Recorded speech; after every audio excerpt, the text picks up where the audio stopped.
और आरएसएस की पूरी आइडियोलॉजी यही नफरत के आधार पर ही बनती है। जब से आरएसएस बना है उसका बेसिक क्या है? उसका बेसिक है पहला दुश्मन उनका मुसलमान है, दूसरा दुश्मन कम्युनिस्ट है।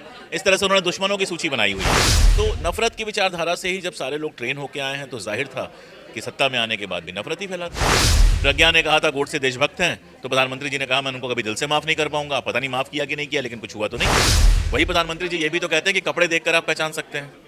वो इस तरह की भी तो बातें करते हैं। जैसे आप देखिए बिधुड़ी ने बयान दिया, इतना जो संसद के अंदर जिस तरह की घटिया भाषा बोली, प्रधानमंत्री जी का कोई बयान नहीं आया। इनकी पूरी जो बिरादरी है उसने आज़ादी से पहले आज़ादी की लड़ाई में कोई हिस्सा लिया नहीं।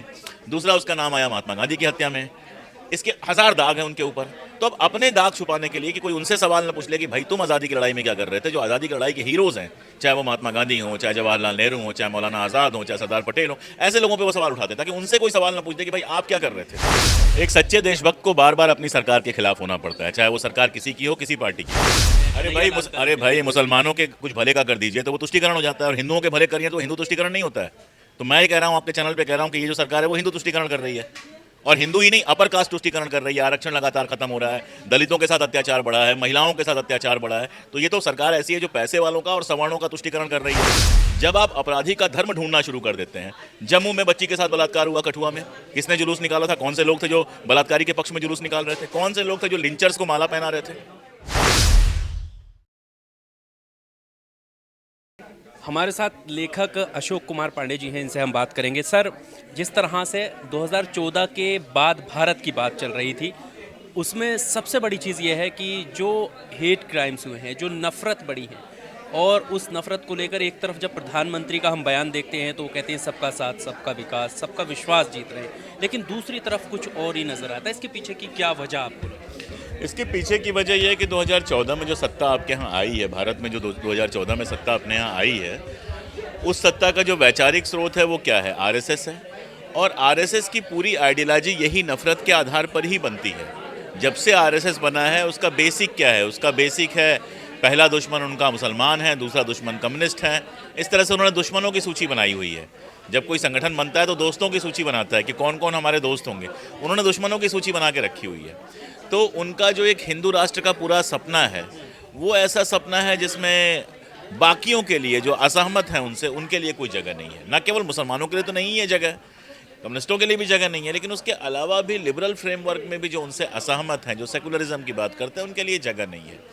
तो नफरत की विचारधारा से ही जब सारे लोग ट्रेन होके आए हैं तो जाहिर था कि सत्ता में आने के बाद भी नफरत ही फैलाते हैं। पर जब देखा ये जाता है कि प्रधानमंत्री जो कहते हैं, क्या नहीं लगता कि वो अप्लाई ज़्यादातर उन लोगों पर जो उनकी पार्टी से जुड़े हुए लोग हैं, जो इस तरह के बयान देते हैं, उन पर फिर कंट्रोल क्यों नहीं हो पाता? देखिए, प्रधानमंत्री एक ऐसा पद है जिसके जो बयानात होते हैं वो विदेशों में भी जाते हैं।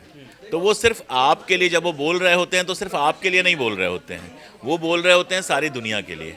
तो सारी दुनिया को सुनाने के लिए कि हाँ जी हम सेकुलर स्टेट हैं, हम तो सबका ख्याल करते हैं, बाकी सब। लेकिन वही प्रधानमंत्री जी चुनाव में क्या बोलते हैं? वही प्रधानमंत्री जी ये भी तो कहते हैं कि कपड़े देखकर आप पहचान सकते हैं। वो इस तरह की भी तो बातें करते हैं। और वही प्रधानमंत्री जी जो हैं एक से एक बातें हो जाती हैं, उन पर कोई बयान नहीं देते हैं। जैसे आप देखिए बिधुड़ी ने बयान दिया, इतना जो संसद के अंदर जिस तरह की घटिया भाषा बोली, प्रधानमंत्री जी का कोई बयान नहीं आया। प्रज्ञा ने कहा था गोडसे देशभक्त हैं, तो प्रधानमंत्री जी ने कहा मैं उनको कभी दिल से माफ़ नहीं कर पाऊंगा। पता नहीं माफ़ किया कि नहीं किया, लेकिन कुछ हुआ तो नहीं। तो इस तरह के लोगों को आप देखते हैं कि जो इस तरह का काम करते हैं, भाजपा में बड़ी तेज़ी से आगे बढ़ते चले जाते हैं। तो उन बयानात का हम क्या करेंगे जो अच्छे अच्छे बयानात हैं, जबकि जो हमें सामने होता हुआ दिखाई दे रहा है वो उनसे उलट है। इतिहास को लेकर बहुत सारी बयानबाजी सत्ता पक्ष के रूप में दी जाती है उनके लोगों के द्वारा। वहीं कुछ लोग ऐसे भी हैं जिनका ये मानना है कि 2014 के बाद से देश को एक नई पहचान मिली है, या 2014 के बाद से जो है अब राष्ट्रपति का नाम लोग जानने लगे, उससे पहले नहीं पता था। ऐसे लोगों के बारे में क्या सोचते हैं? अब पता नहीं वो कौन से लोग थे जो 2014 के पहले राष्ट्रपति का नाम नहीं जानते थे। हमें तो पता था। अब जिनको ना पता हो कि राजेंद्र प्रसाद जी पहले राष्ट्रपति थे, जिनको ना पता हो कि उसके बाद राधाकृष्णन साहब राष्ट्रपति थे, जाकिर हुसैन साहब राष्ट्रपति थे, नीलम संजीवा रेड्डी उपराष्ट्रपति थे, जिनको ना पता हो अपने समय के राष्ट्रपति का नाम, उनकी प्रॉब्लम है। हम तो जानते थे और ज़्यादातर लोग जानते थे। ये बेवकूफ़ाना बात है। मतलब इसके पहले के राष्ट्रपति तो वाकई दिखाई देते थे, बोलते थे, बयानात देते थे, और उनकी अपनी एक अलग छवि थी। आज आप देखिए कि बात की जा रही है कि राष्ट्रपति का नाम लोग जानते हैं, लेकिन जब नई संसद का उद्घाटन होता है तो राष्ट्रपति नहीं आती हैं। रहा सवाल इतिहास का, तो देखिए इतिहास इतिहासकारों के लिए छोड़ दिया है तो बेहतर होता है। लेकिन यहाँ प्रॉब्लम क्या है कि दो चीज़ें हैं। एक तो इनकी पूरी जो बिरादरी है उसने आज़ादी से पहले आज़ादी की लड़ाई में कोई हिस्सा लिया नहीं। दूसरा, उसका नाम आया महात्मा गांधी की हत्या में। इसके हज़ार दाग हैं उनके ऊपर। तो अब अपने दाग छुपाने के लिए कि कोई उनसे सवाल न पूछ ले कि भाई तुम आज़ादी की लड़ाई में क्या कर रहे थे, जो आज़ादी की लड़ाई के हीरोज़ हैं, चाहे वो महात्मा गांधी हों, चाहे जवाहरलाल नेहरू हों, चाहे मौलाना आज़ाद हों, चाहे सरदार पटेल हों, ऐसे लोगों पे वो सवाल उठाते हैं ताकि उनसे कोई सवाल न पूछते कि भाई आप क्या कर रहे थे। और एक बात मैं कहूँ कि अगर आप गाड़ी चला रहे हैं तो कभी कभी पीछे देख लेना तो ठीक है, लेकिन अगर लगातार आपका जो निगाहें होंगी वो पीछे होंगी और स्टीयरिंग आगे होगा तो एक्सीडेंट पक्का है। तो ये जो लगातार इतिहास के लिए हर बात में नेहरू जिम्मेदार हैं, फलां जिम्मेदार है, भाई 9 साल से आपका शासन है, आप बताओ आपने क्या किया। कांग्रेस बुरी होगी, कांग्रेस में कोई दिक्कत होगी, तभी तो जनता ने कांग्रेस को हटा के आपको सत्ता दी है। अब तो आप सत्ता में आ गए, 2 बार से जनता आपको पूर्ण बहुमत दे रही है। तो अब इस पूर्ण बहुमत में आपने क्या किया, इसका जवाब आपको देना होगा ना। नेहरू ने क्या किया वो उनके वक्त में था। पर एक ज़रूरी सवाल ये भी है, जो क्रिटिसाइज़ करते हैं लोग, जो आलोचना करते हैं, उनको कहीं ना कहीं देश विरोधी गतिविधि से जोड़ने का प्रयास किया जाता है, जनता के सामने रखा जाता है, और बहुत सारे लोग इसके पक्षधर में भी आ जाते हैं कि हाँ ऐसा है कि ये देश विरोधी लोग हैं जो मोदी जी के खिलाफ जा रहे हैं। इस पर आपका एक सच्चे देशभक्त को बार बार अपनी सरकार के खिलाफ होना पड़ता है, चाहे वो सरकार किसी की हो, किसी पार्टी की हो। आपको मैं एक उदाहरण दे दूं कि प्रवीर पुरकायस्थ को गिरफ्तार किया गया है। यही प्रवीर पुरकायस्थ इमरजेंसी के दौरान सबसे पहले गिरफ्तार होने वाले पत्रकारों में से थे। सोहेल हाशमी को गिरफ्तार किया गया, इन्हीं सोहेल हाशमी के भाई सफदर हाशमी को गोली मार दी गई थी कांग्रेस पार्टी के शासन में। तो जो सच्चा देशभक्त होता है वो सरकार का विरोध करने के लिए हमेशा तैयार होता है, और सरकारें उसको अगर देशद्रोही समझती हैं तो ये सरकारों की समस्या है। जो अभी हाल ही की कार्रवाई है, 24 करीब है, ऐसे में किस तरफ देश जा रहा है, क्या आपको लगता है कि अभी बहुत जल्दी है। लेकिन देखिए मैं तो अभी देश की बात ना करूं, अगर प्रधानमंत्री महोदय की बात करूं तो जो हरकतें इस समय हो रही हैं उससे ऐसा लग रहा है किसी हड़बड़ाहट में है, कोई डर है। जब से इंडिया गठबंधन बना है, जिस तरह के वो बयानात दे रहे हैं, जो उनकी बॉडी लैंग्वेज है, मुझे ऐसा लग रहा है कि मोदी जी खुद बहुत हड़बड़ाए हुए हैं, डरे हुए हैं। बाकियों की बात तो आप बिल्कुल डरे हुए ऐलान लगे। कर चुके हैं, वो ऐलान वो लाल किले से वो फिर ऐलान- से तिरंगा वही वो ऐलान तो करते रहते हैं, हर आदमी ऐलान करता है। कर्नाटक चुनाव के पहले अमित शाह जाके वहाँ ऐलान करके आए थे। हर जगह ऐलान होता है, ऐलान एक पॉलिटिकल चीज़ होती है। लेकिन उनकी जो पूरी बॉडी लैंग्वेज है, जिस तरह की हरकतें हो रही हैं, इंडिया को जिस तरह से घमंडिया और क्या क्या कह रहे हैं, ये सब एक डरे हुए आदमी की निशानी है। मोदी जी ने अभी हाल ही में एक बयान में कहा कि वो उनके अंदर इतना ताप है कि कोई भ्रष्टाचारी उनके पास अब ठहर नहीं सकता, रुक नहीं सकता।